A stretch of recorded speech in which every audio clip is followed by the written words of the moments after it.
Hi, everyone. This is Mary Kurek with Frontrunners Innovate, and I have with me today a gentleman that I have learned has his hands on something really new and innovative in the space of search. And so we're going to talk about that today. This is Adam Gordon, and Adam's in the United States. Hey, Adam.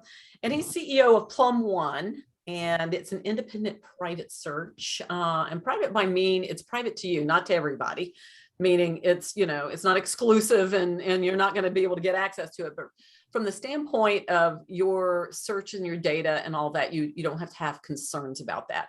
And I love the way that Adam and team is going about this. We want to find out a little bit more about Plumb.one, and then we're going to talk about where he's going from here with Plumb.one, because he's fairly new with this and getting into the market and that sort of thing. So we want to find out the innovative space that he's in here. So Adam, welcome. Thank you, Mary. Here. Frontrunners Innovate is all about innovation and disruption and people doing things in a different way so that we can kind of grow as humanity, if you will, and look after ourselves in a better way. And you kind of have landed in a space, especially given the climate that we were just talking about right now, that's really super important to people. So let's talk about first who you are, because we want to get to know you first, and then what we're doing. And give us a little bit about your background. Share a little bit about where you've come from to get to this place in your journey. Sure. I have a very eclectic background. So out of college, I was an engineer for Plantronics, the company that makes the little telephone headsets, and now all sorts of different headsets. Yeah. I had what now would be called a senior product management role, where I was developing products for the international market. And I was a little bit too young and stupid to realize what a fun job I had, but I got to travel the world developing products for Plantronics. It was great, and it gave me a very strong technical background. And from there, I spent about 10 years in sales for PCs, believe it or not. If you remember the name Zenith Data Systems, I was a sales guy for them for a number of years. I turned California from a bagel into a $10 million account for them. But the whole time I was in sales, I was moving towards more and more strategic stuff until finally somebody said, you should really go into marketing.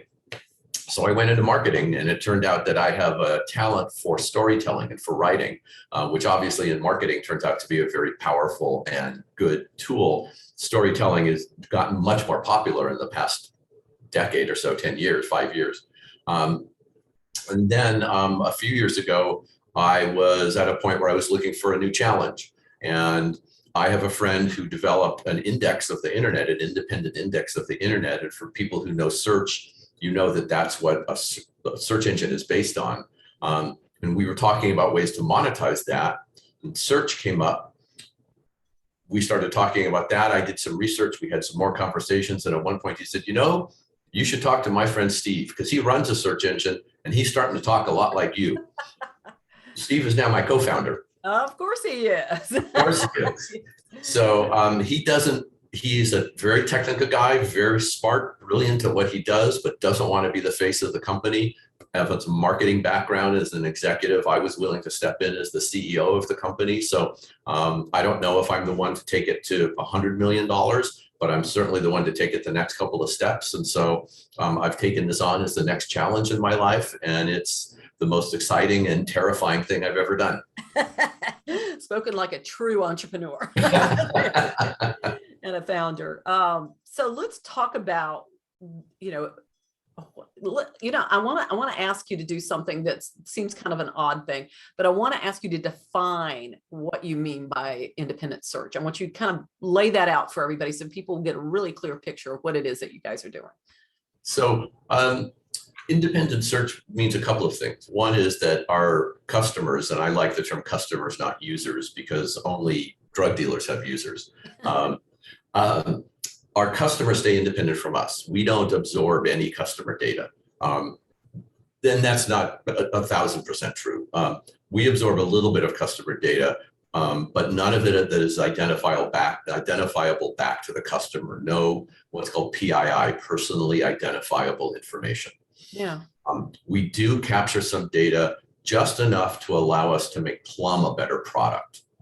And that's really all we capture. And we're not in the data arbitrage business. So any data that we do capture, we don't sell it, we don't trade it. It never leaves our servers. It stays within our bounds. And really, when you talk about privacy on the internet, which is sort of what we're talking about, there's the DuckDuckGos of the world and people like that who claim to be privacy platforms. DuckDuckGo is not even calling themselves a search engine anymore. Now they're a privacy platform. There's really no privacy on the internet. In order to get from your computer to anywhere else, you're transferring a whole bunch of information. Yeah. And so when a company says they're private, what they mean is they're not using your information. It's not that they're protecting you from anybody else who can get it, because between you and me and our computers, there's 1,000 layers of technology, and they can all look at all of the stuff we're doing. The endpoints may be secure, and some of the stuff in the middle may be secure, but ultimately, privacy on the internet is kind of just not really a real thing. There's too much information out there, and it's too accessible. But what you can have are companies like ours that we obfuscate as much information as we can, so we don't know. Like, we obfuscate when your information comes in. Our analytics, the information we gather, we obfuscate the IP, for instance, the Internet Protocol address, so that we don't know who you are, where you are, anything like that. We don't capture, details about what operating system you're using, nothing that we could use to actually identify what you do. The stuff that we do capture are things like, was a search successful? What were the terms that were being searched for? So that we can understand how people are using Plumb and we can improve it as a product. But even if the government came to us with a subpoena and said, we want to look at this, we wouldn't have anything. What information we've got, but it's not very much, and it's not going to point to anybody, and it's not going to say this person did this search at this time. So that's what we mean by independent, is we let you stay independent of us. And because it's the best index out there, sometimes we have our own index. So we have our own index. That's always what we search for first. Sometimes that answer is not in our index. Our index is only 1.2 billion pages. It's growing and it's getting bigger. And as it gets bigger, we'll do this less. But sometimes we have to go to Google in order to get the content that we're looking for. But we don't send any information to them. So we're also protecting you from Google's kind of observation of what you're doing. So those are two ways in which we allow our customers to stay independent. And because it's our own index, it's an independent index. And so it's also another way that Plumb offers independent search. Right. So what you're saying, when you're, if somebody's searching on your engine and then your engine has to go to, say, Google to pick up some of that information, Google's not getting anything about, say, if it was me doing that, they're not getting anything about me. It's only coming back to you, We're not sending anything to Google. Yeah, so you're a layer in between. So right. Hopefully there's going to be no, ads show up in different places that we don't want them to be. Yeah, there may be, honestly, there may be ads. I mean, I want to be completely from you, but I'm just saying, not from us. Yeah, like when you search for something and you go to Facebook and all of a sudden there's all these ads for things you just searched on Google or whatever for. Yeah. And so you feel like somebody's looking at you. It's just like it's too coincidental. Yeah. And with Plumb, what you won't find, and I hear this all the time from people, is you go buy a pair of red shoes, and for the next 3 months you have that same pair of red shoes being advertised to you. Yes. That won't happen when you use Plumb. Gotcha. So let's talk about that why. I know that you met your co-founder, if you will, your partner, and he was already kind of on the road to this. But do you have a personal why or reason why you wanted to get involved in this? I do. First of all, I find it to be a fascinating area, and one that I felt that I could bring a lot of benefit to, because I really started to really be bothered by just how much observation was being done of me as I was doing stuff that I considered to be personal. And all of us have that experience. Sometimes we're searching for a Starbucks near us, and I don't care if Google knows that I'm searching for that. Yeah. Big deal. But if I have a genetic syndrome and I want to search for treatments for that, well, that's something I might not want Google necessarily knowing about. And so I was starting to get a lot of heartburn over just how, and Susanna Zuboff in her book Surveillance Capitalism calls it surveillance capitalism. I was getting bothered by how much I was being surveilled. And so when the opportunity to use this new index came up, it resonated with my already existing concern about just how much we're being surveilled in the modern day world. And I saw this as a way that I could make it better. And really, I'm working with a business model expert right now. And one of the first things we're working on is, what's your long-term vision? It's not a way that it impacts how I run the day-to-day business of Plumb, but my long-term vision. A few thousand years ago, there was a place called the Library of Alexandria, and it was the storehouse of all of the wisdom of the ancient world. Plato, Socrates, all those guys, all their wisdom was in there. Depending on whose story you read, it either fell into disrepair and got burned down by the hordes, or it just got burned down by the hordes. But I believe that we can lay the foundation for a new Library of Alexandria. And what's happening out on the internet is not just information, it's a narrative, it's the story of the human experience. And one of the reasons that we have an octopus, a cephalopod, for our mascot is because I liked the word plumb, because I wanted people to say, have you plumbed it, rather than have you Googled it. And it turns out that cephalopods are the oldest intelligences in the world. And so I really liked the idea of the oldest intelligence of the world looking at the newest information of the world. Okay. So really, that's my long-term vision, and why that's really my why, is because I want to be able to lay the foundations of that. I think that an index of the internet should not be owned by a single company, should not be owned by a single government. It should be much more open. And I saw an opportunity to at least start us in that direction. It probably goes beyond my life. That work probably goes beyond my life, but at least I saw an opportunity to lay the foundation of that. I love that idea. That's great. So you kind of brought up something that we talked about earlier on, that you kind of saw where there might be some niche spaces where this was really going to take off. And so you talk to us a little bit about that. So every day, all of us have like I said, the experience of going from what I call a shallow search for a restaurant near you, or for red shoes or cat food, to something more in depth, where you're looking for more in-depth answers. And Plumb turns out to be a better search product for that kind of search. So, if I did, for instance, and in my pitch deck, you'll see an example. I did a search for the neuroscience of meditation, because I'm a 30-year meditator. And if what you get at the top of the Google page answers your question, great, it's a shallow search, you're done. But what I was looking for was more detailed information. And so that in the Google's page, it's way down the page these days. There's a lot of stuff in between that top banner and the juicy stuff. Exactly. In Plumb, that surfaces a lot more. And when I took a look at just the details of what was being surfaced, we offer just a broader range of topics and a broader range of sources than Google does. And it's just, so what I say is, when search turns into research, Plumb is a product that gets you to more relevant information faster. So most internet searchers have that experience every day. Right now, the numbers I see are about 10 or 25% of our searches every day are those that are more detailed and more personal. And there are some people, like journalists, who are a target market for us, that do that all day long, and that's what they want all day long. A lot of those people are starting to go to other sources other than Google. And what I'm hoping is that we can show them that Plumb is going to be a good source of that kind of detailed information, because it really does, it gets you to higher relevancy content much faster than anybody else does. So from the standpoint of the index itself, how do you continually build that out so that you're getting all these good broad resources for people? We count on our customers to tell us, and our customers tell us by searching for things that we don't have in our index. And when we don't have them, that goes into a queue, and we build an index based on that queue.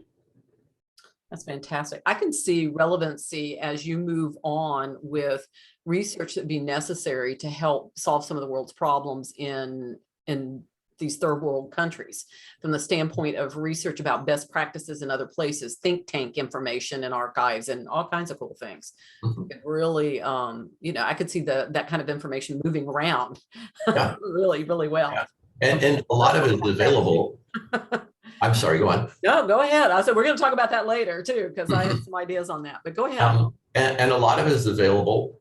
We surface that quickly from our index. And even when we do have to go to Google, the way that we ask Google, because we ask through an API, if you go to Google and you search for something and you search for something on Plum and we go to Google, the answer set is different.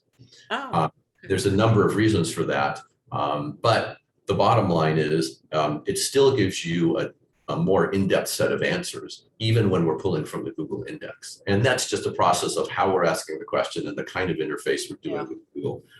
So even when it's not coming out of our index, what we're finding is that, the stuff, frankly, if you went 20 pages into the Google response, you probably might find the same things, but nobody does that. Mm-hmm. So what we're doing is we're surfacing that deeper, more in-depth content much more quickly than anybody else does. And any other search engine that you go to, pretty much, Neva, Bing, DuckDuckGo, any of those, they're all Bing powered. Bing's index just not so good. And the answers you get out of that just aren't as broad and aren't as deep. We made a conscious choice because we could have done a partnership with Bing. Mm-hmm. But what we're looking for is to give people the best content possible. And what that means is Google for the moment until there's other indexes out there, or our index gets to about 5 billion pages is what we're estimating. We'll continue to do this because really our mission in life is to give people this high relevant content as quickly as possible. Well, it's like you're becoming that online library, that research, that R&D department that for some people. And, I think I could see that you could end up, having that sort of moniker or label on you as being sort of the research engine, instead of just the search engine, the research engine. I like that. For a little while, I had it as the research engine with re and parentheses. Doesn't work talking. So and we're not just for research. So, we're still working out the messaging. As a marketing guy, I'm playing with it all the time. Yeah. Okay. Well, we can talk about that. I have some ideas around that, but okay. So let's, clearly you're going to continue working on the indexing pieces of things. Give us a status report about where you are, how people access you and use you now, if that's what they can do, and where you're headed in the next year. So give us a little snapshot. So the website is live right now at Plumb.one, Plumb.one. And you can go there, you can search, it's free at the moment. At some point, we do intend to go to a freemium model. So we're looking at how to do that right now. We're working on the development right now. In that case, the free version will probably have ads. The paid version will not have ads. Sure. And but the essence of them will be very much the same. So that's where we're going with that. And in the next year, what I'd like to do is to, right now we're serving something about 10,000 searches a day. I'd like to get to 100,000 searches a day and start building out these other kinds of models. There's also Plumb Mobile that's available on both of the app stores, on the App Store and the Play Store. That's a very interesting piece of technology that my partner Steve developed. What that does is it leverages our website to actually do the searching. So your device, your mobile device, is protected. There's a moat around it because it all goes through my servers. And so when you go to a website, the website thinks it's my server coming, not you. So nobody can put any trackers on your phone. Nobody can take anything off of your phone. It's a very nice, very secure way of searching the internet. It's kind of like a VPN. It's got some little basic differences. I won't go into the technological stuff now. But so that's another piece that we're continuing to develop. The UI on that right now is something that I'm really actively working on. Okay. Because I think it needs some polishing. As a marketing and kind of design geek, I'm really into things that look good. So we're working on that. That's one of my top priorities at the moment. And really, to build out the index, we really think that 5 billion is sort of the magic break point where we'll be Right now it looks like we're going to Google maybe half of the time. I think at that point, even Google says they see 15% of the searches they see on a daily basis are brand new. They've never seen them before. So I think at 5 billion, we'll be able to get close to that number. Okay. Do you have a guesstimate on how long that will take? I'm hoping in the next 12 to 24 months. So a couple of things. Is there a way to download the browser situation, make it a default for, like on people's computers and stuff? Okay. So you can make Plumb your default search engine on any browser other than Safari. Safari only has certain ones, and we're working on with Apple. We're not big enough yet for them to really pay attention. You know that. I wondered that myself. Okay. Yeah, but on our website there are instructions about how to make Plumb your default search engine in any browser other than Safari. Okay, very cool. And from a standpoint of, we're very global. And so I always ask people if it seems like everything that they're doing is in English or everything that they're doing is, geographically bound. It doesn't seem like to me that a search engine should be geographically bound, but talk to me about whether or not there's translation or any other kind of service that is coming or on there now. Those are all on the roadmap. Certainly multiple languages is something that we would like to absolutely put in there. It's not our highest priority at the moment, but I would call it a B priority. And as we see demand from certain countries where there starts making business sense, where we can start offering that, we want to do that as quickly as we can. Okay, very good. So what I always ask everybody is, who do you need to help you move this along, move forward in the next year? So there's a couple of other elements that we haven't talked about. One of them is that we have an alpha in Plumb of a blockchain search engine. Okay. So that's something we're really looking to develop. And so we're looking for specifically for investors who are interested in investing in that particular piece, as well as in Plumb in general. But that's in an alpha stage right now. Happy to demo it to anybody who wants to see it. Right now it's searching something called the IPFS, the Interplanetary File System, which is on an Ethereum blockchain. But that presents the foundation for a search engine that can search multiple blockchains. And as more and more information goes on the blockchain, and here you need to separate crypto from blockchain, because this isn't crypto.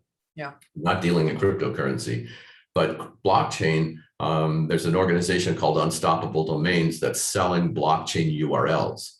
So some websites will start appearing on blockchain. And as smart contracts start happening, more and more content gets stored on the blockchain, it's just going to need a search engine. And we have the initial technology to be able to do that. So I'm interested in talking to people who are looking to help us further that. And also, investors who are looking to invest in something like this. We see this as a huge growth opportunity for a number of different fronts.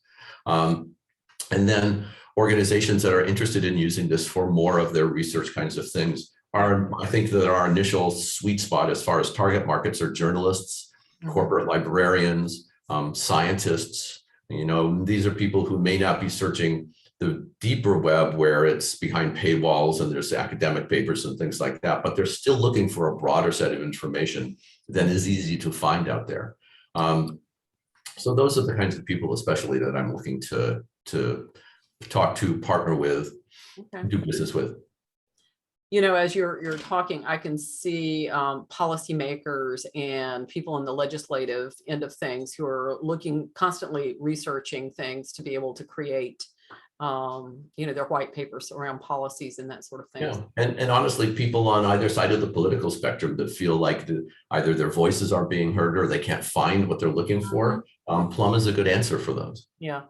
I can see advocates and people who are constantly having to speak to issues, needing to access information like that. Think tanks. Absolutely. Before, who are constantly researching things. I think would be an awesome target. So hopefully they're hearing me. They're hearing you today. So awesome. Well, before I say thank you to you, let me tell everybody who might be watching this on YouTube to go to www.frontrunnersinnovate.com, and we're going to have this interview along with all the links that Adam's going to provide to us about where you can access the search engine and also access him so that you can talk to him if you'd like to. So be sure to do that. This will also be a podcast. The link will be on our page. So for those of you who like to walk and drive and listen to things, you can hear him that way as well. So Adam, thank you so much. Stay on with me as we say goodbye to everyone else. Thank you for stopping in and having a look-see and listening to us today. So thank you, Adam. My pleasure, Mary. It was wonderful talking to you this morning. You too. Bye-bye. Bye-bye.